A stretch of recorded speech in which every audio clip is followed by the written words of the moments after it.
Hey guys, in this video, we're going to be taking a look at my favorite new knives of 2023. 2023, like every year, had a lot of new knives, including new models and updated versions on existing models. And in this video, we're going to be taking a look at some of my favorites. Of course, this is just my opinion, and this list is in no particular order save for the last knife. First up is the Civivi Button Lock Elementum 2. The Elementum from Civivi has been a staple knife in the budget knife realm. It had a solid flipper action, a solid handle, deep carry pocket clip, as well as a versatile blade in steels that were pretty good for the price. The original Elementum featured a liner lock and a D2 flipper blade, and the Button Lock Elementum 2 is essentially just the original Elementum but with a button lock and slightly thicker to house the button lock inside of the handle and scales. What's interesting about the Button Lock Elementum 2 is that it's exactly as it sounds. This is the second Button Lock Elementum to be made. Civivi had a different Button Lock Elementum before they made this version, and it was essentially a slightly bigger and longer version of the Elementum, but with no flipper tab and only a button lock, so you could only open the knife by pressing the button and flicking it open. Of course, I do that with literally all of my button lock knives. That's not really a problem for me. However, a lot of people just wish they made the original Elementum with the same exact form with the button lock and the flipper, and also technically if it didn't have a flipper tab and it was just a button lock, it could be technically a gravity knife, so it could have some slight legal implications in where gravity knives or weird switchblade laws existed. So a lot of people, including myself, were really happy to see the Button Lock Elementum 2 be exactly what we wanted. It's the original Elementum size and shape with the addition of the awesome button lock action. The knife retains the deep carry pocket clip, but also upgrades the clip by having it recessed into the handle and also features recessed screws. They also upgraded the steel on the base version to Nitro V, which is a big upgrade over D2. It's a nice solid balanced steel, and as I'm showing it constantly on camera, the button lock action is awesome. It's super fun and fidgety, and a big reason why a lot of people like button locks is the fact that it's a finger safe lock, essentially meaning that you don't have to put your fingers in the way of the blade when you are closing the knife like you would in the original with the liner lock. Of course, as long as you know how to use a liner or frame lock, you won't really have that problem, but in faster paced environments, it's nice to have that peace of mind with a finger safe lock and not having to worry about that safety aspect. And next up is another button lock version of an existing knife, and that is the Boker Kalashnikov button lock. This exclusively dropped on Blade HQ and is exactly what you think it is. It's the iconic Boker Kalashnikov, but instead of it being an automatic knife, it's a manual knife with a button lock and a flipper. The Kalashnikov has been a popular knife for a long time now, especially on Blade HQ. It comes in a wide variety of colors, it's solidly built, and is relatively cheap, especially for an automatic. And of course, with Blade HQ, they've made a lot of special editions like the Wiener Warrior and Desert Warrior edition knives. But despite the Kalashnikov being very popular, automatic knives, of course, are restricted even in the USA. And for those of you who live in more restrictive states, weren't able to get the awesome Kalashnikov. So the best solution was to turn it into a manual knife while still retaining the button lock. And that's exactly what they did. You got that same solid Kalashnikov handle with the great grip, get that spear point blade, still have a button lock, but of course it's a manual knife now, and it includes a flipper. It runs on bearings and is pretty solid for its price. As I said earlier, button locks are really fun and fidgety, and of course they are finger safe. A new addition to the button lock version of the Kalashnikov is that they actually shortened the deep carry pocket clip, which is really nice. In contrast to the automatic Kalashnikov, as you can see, the clip is a lot shorter. I never understood why the original Kalashnikov needed such a long pocket clip. Maybe it was just an intentional exaggerated design. It's tactical, it's practical, it's the Kalashnikov in a more accessible version, and it retains its low price point. Right now, you can get it on Blade HQ for only 40 bucks, which is an absolute steal. You're getting a Taiwanese made knife, you got D2 steel, button lock flipper with bearings, and a rock solid build.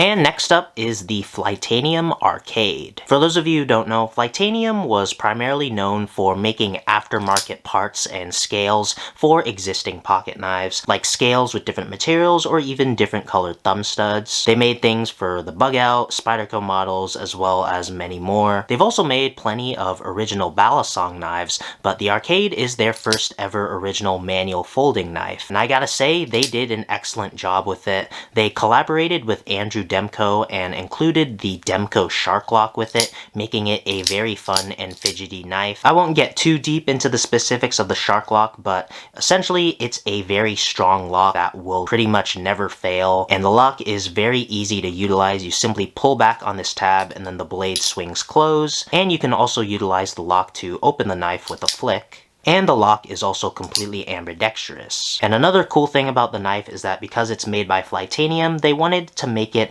as customizable as possible, and they've made a plethora of additional parts that you can buy separately to further customize your Arcade knife. My knife has Ultem inlays, but of course you can take off the screws and easily swap them for other materials from Flytanium. My specific Arcade actually came with a set of black G10 inlays, so I have that option right out the gate. But Flytanium also sells like various titaniums, copper, brass inlays as well as various Timascus, as well as very premium Timascus inlays. I personally really like the contrast between the Ultem and the black aluminum handles, so I'll probably keep the Ultem on for a while. You can also swap out the barrel spacers, add in a back spacer, and even swap out the thumb studs for other colors. In terms of the knife itself, the handle looks pretty neutral, but you get a pretty solid grip despite it being a relatively streamlined design. The blade is made out of S35VN, which is a rock solid balanced steel. You also get a lot of jimping on the spine of the knife, which I love. The blade's kind of like a modified drop point. You got this interesting swedge on top that initially made me think it was a clip point at first. It's made in Taiwan. You get a deep carry pocket clip. One small little criticism I have about the knife is that the knife is like 99% ambidextrous. You got the Demko Shark Lock, dual thumb studs, but then the pocket clip actually is not reversible, which I think was a small little missed opportunity. The action is rock solid, and you got a great platform to customize a knife and truly make it your own. And next up is the Benchmade Partial Auto Immunity. This is the first Benchmade California legal automatic knife in a long time. I think they haven't made a Cali legal auto since the Impel, and even then that was just a push button auto. This Partial Auto Immunity utilizes the auto access mechanism, which is awesome. It just fires with authority with the pull of the access bar, and it feels great in hand. I've already done a full review on the Partial Auto Immunity, so if you want to see my full thoughts on the knife, I recommend checking out that review. But in short, it's a nice premium automatic that if you get it at a good price, like from GP, I definitely say it's worth it. You got M4 steel, you got some nice jimping on the blade. This Wharncliffe style blade is great for utility tasks. The handles have nice finger grooves and are textured for a rock solid grip. The auto access mechanism is very snappy, and it also has an additional safety measure with a spine mounted lock. And all in all, you get a nice rock solid compact California legal automatic from Benchmade. And next up, probably my favorite art or specialty knife is the Superlative Piranha. Again, I've also done a full review on this knife, so if you'd like to hear my full thoughts, I recommend checking that out. But in short, this is a very fun and interesting knife. But in short, the Piranha utilizes the rare earth locking mechanism, and it's a folding knife, but with a special opening and closing. Essentially, both handles swing on their own, and as you can see right here, there are magnets on both sides of the handles, and when you close it, you simply swing the knife like here. And then if you want to open the knife, you can open up the knife like this. Of course, I have found a way to open and close the knife with only one hand, but the makers don't typically recommend to open it with two hands just for safety reasons. Got a really cool trailing point blade made out of M4 steel. Got titanium handles. My specific version has the Ultem scales. The rare earth magnet locking system is just really cool, and I was really happy to see it implemented onto a production knife. This is made by Riot, so you know the build quality is excellent. I saw plenty of rare earth locking mechanisms on Jared Oser custom knives, and for those of you who don't know, Superlative is a three-way collaboration brand between Jared Oser, Javi Garcia, and Enrique Pena. So you see their design language implemented into a lot of the Superlative production knives, and that's definitely evident in this Piranha. It's definitely not the most practical knife by any means. I mean, it doesn't even have a pocket clip, but the locking mechanism is just so cool, and it's just an enjoyable knife to operate and hold in the hand. And lastly, by far my favorite knife of the year is the Microtech MSI. MSI stands for Microtech Standard Issue and was the first production knife from Microtech to feature their brand new ram lock mechanism. This is Microtech's version on the popular crossbar lock. Ever since the Axis lock patent expired from Benchmade, a lot of brands and makers did their own spin on the crossbar lock, and I think Microtech did the best version. The ram lock features a really nice crossbar design. It feels good to use, and what I especially like about the ram lock is that instead of the traditional Omega spring mechanism, it utilizes a coil spring with a really solid bar, making the lock a lot more durable and solid than traditional crossbar locks with Omega springs. The MSI also was the first knife to feature M390 MK blade steel, which is a collaboration knife steel with Microtech and Böhler. I'm sure most of you are aware of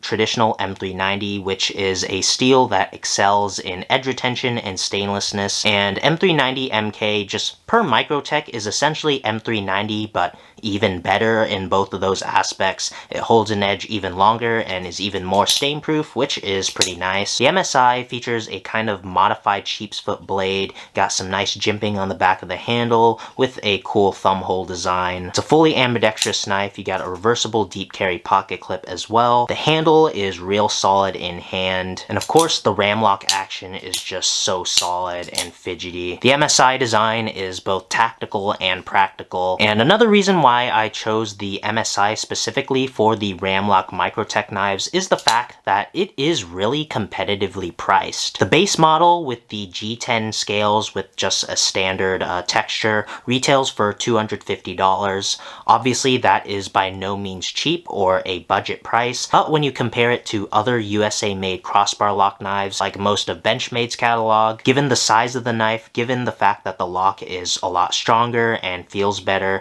and the proprietary upgraded M390, I'd say that is an excellent price point, especially in today's economy. And what's even cooler is that there's actually a cheaper version of the MSI with FRN handles, and that drops the price all the way down to $175, and I actually think that is a steal for what you're getting. FRN is still a pretty solid material, and while it doesn't necessarily feel as premium, I'd say the fact that you're saving $75 more than makes up for it. Of course, there are more expensive versions of the MSI, like the really cool all-black version with carbon fiber. I may try to pick up a carbon fiber version in the future. It just looks so good on the MSI, especially in all black.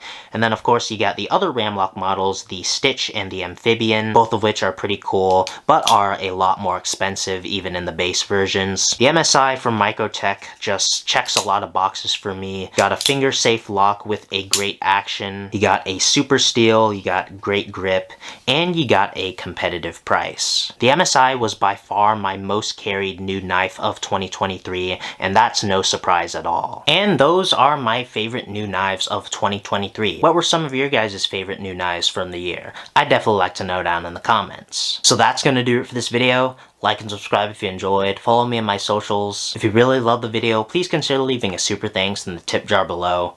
And thanks for watching.